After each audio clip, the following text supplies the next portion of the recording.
salah satu jurnalistika public speaking UNESA. Jadi saya akan mereview beberapa materi terkait pembekalan kemarin. Yang pertama mengenai public speaking dan personality. Kelas balik PSC UNESA.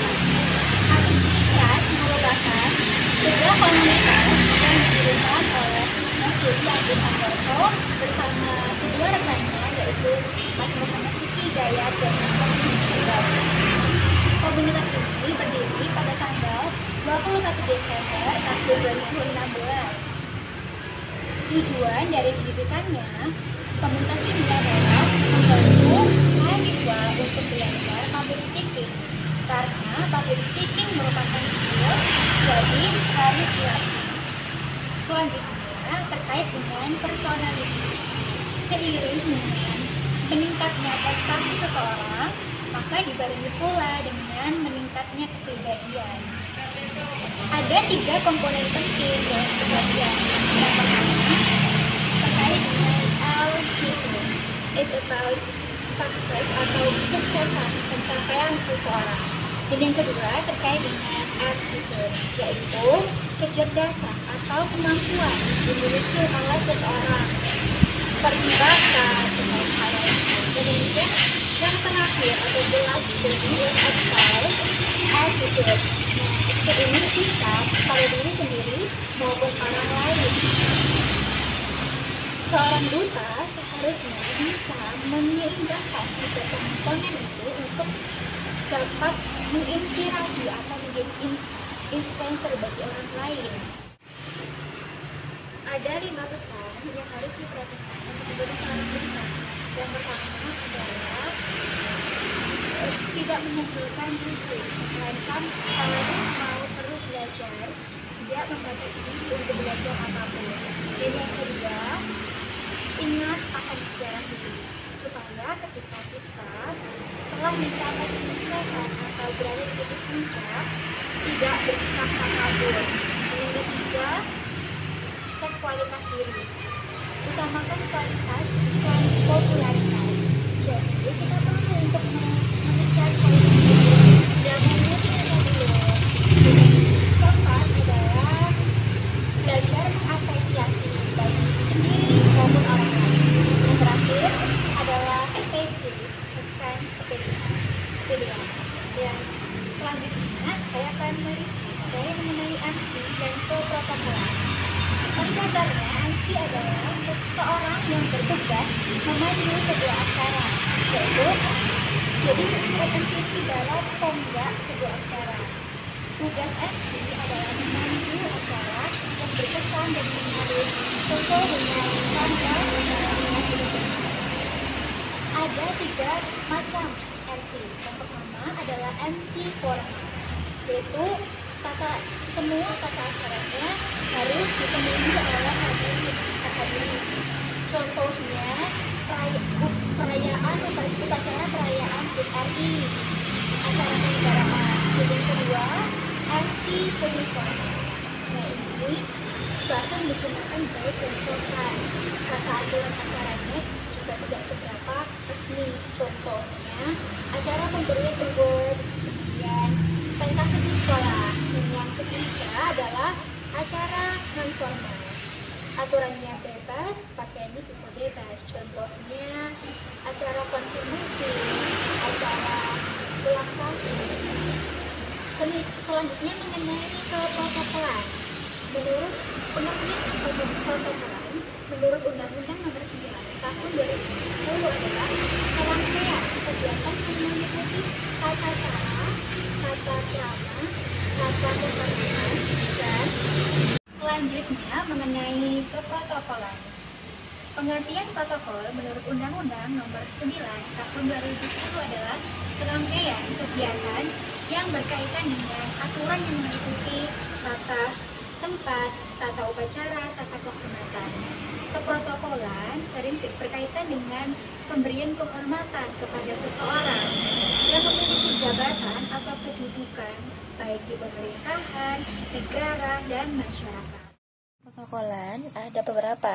Yang pertama adalah tata cara, yakni berkaitan dengan tindakan yang harus dilakukan dalam suatu acara. Yang kedua adalah tata krama, yakni berkaitan dengan pemilihan kata-kata, ucapan, dan perbuatan yang sesuai dengan jabatan seseorang. Selanjutnya, pembakaran ketiga membahas mengenai pemanfaatan media sosial. Jadi, ada empat manfaat media sosial.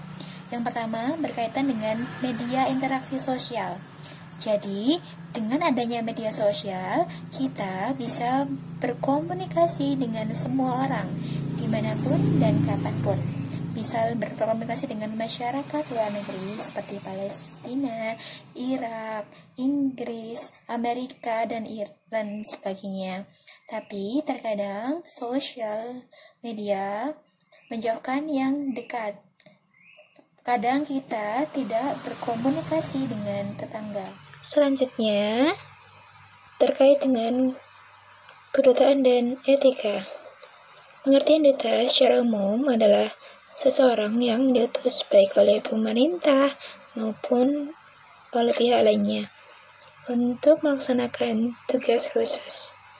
Ada 3 komponen penting yang mostly dijadikan tolak ukur dalam pemilihan duta. Yang pertama adalah brain. So, make sure that you have extensive knowledge. Misalnya, teman-teman mengikuti pemilihan duta pariwisata di daerah Gresik. So, teman-teman harus mengetahui pariwisata apa saja yang ada di daerah Gresik. Jadi, untuk meningkatkan pengetahuan ini, teman-teman bisa sering baca atau rajin baca, sering berdiskusi. Selanjutnya adalah beauty. Basically, cantik itu relatif. Ada yang cantik karena kepintarannya, ada yang cantik karena kepribadiannya, ada yang cantik karena gayanya atau style yang menarik, ada yang cantik karena inner power. Untuk meningkatkan beauty ini, teman-teman bisa menggunakan skincare. Yang terakhir adalah behavior. Behavior is about sikap kita, cara kita memperlakukan orang lain, cara berjalan, cara duduk, cara berkomunikasi, menggunakan bahasa yang baik dan sopan, mentransfer energi positif pada lawan bicara, seperti dengan senyuman. Kemudian, untuk meningkatkan behavior, teman-teman harus mau untuk memperbaiki perilaku secara terus-menerus. Selanjutnya, terkait dengan etika. Pada dasarnya, etika ini adalah ilmu atau teori yang membedakan antara baik dan buruk. Sementara etiket adalah sikap kita, cara kita berperilaku pada orang lain, cara duduk, cara berjalan, cara kita untuk berkomunikasi menggunakan bahasa yang baik dan sopan. Kemudian yang selanjutnya adalah inspirasi. Saya akan membahas mengenai inspirasi. Secara umum, inspirasi adalah suatu proses menstimulasi akal dan pikiran untuk melakukan tindakan yang kreatif. Nah, ide-ide kreatif ini muncul dalam diri setelah ada stimulus atau rangsangan dari luar. Orang-orang yang menginspirasi, jadi definisi menginspirasi bagi saya adalah orang-orang yang mampu menggerakkan orang lain untuk melakukan perubahan yang lebih baik, orang-orang yang memberikan pandangan baru bagi orang lain. Orang-orang yang menginspirasi ini orang yang berdampak positif bagi orang lain. Jadi inspirasi ini memiliki pengaruh yang kuat dan tahan lama dan dapat ditularkan. Saya seringkali terinspirasi oleh orang-orang yang berjuang untuk meraih tujuannya, orang-orang yang memperjuangkan tujuannya. Orang-orang ini dikenal memiliki keberanian karena tidak semua orang mau mengambil resiko. Orang-orang ini misalnya saja saya terinspirasi oleh orang-orang yang cerdas, berpikir kritis, berprestasi, memiliki ulasan yang tajam, dan mau menyatakan kebenaran. Contohnya Mbak Najwa Shihab, Mas Ati Abdul Muqtadir, ex-PM UGM. Selanjutnya, saya juga terinspirasi oleh orang-orang yang berjuang untuk melanjutkan pendidikannya ke jenjang yang lebih tinggi. Contohnya Firda Mansur, dan mendapatkan beasiswa seperti Indah Safira, Nadira Afifa, dan Tasya Kamila, meskipun memiliki underprivilege dalam segi finansial seperti Raini, tapi mereka terus berjuang dan tidak pantang menyerah. Jadi, if I'm selected to be a public speaking ambassador, I want to inspire dalam bidang debate because I like debate. I want to learn debate, British parliamentary debate. So for your information, I have joined a community called Unesa Debating Union. And before closing, I just wanna give one quote. There are 4 things if you want to be a successful and valuable person. First is walk, pray, think, and believe.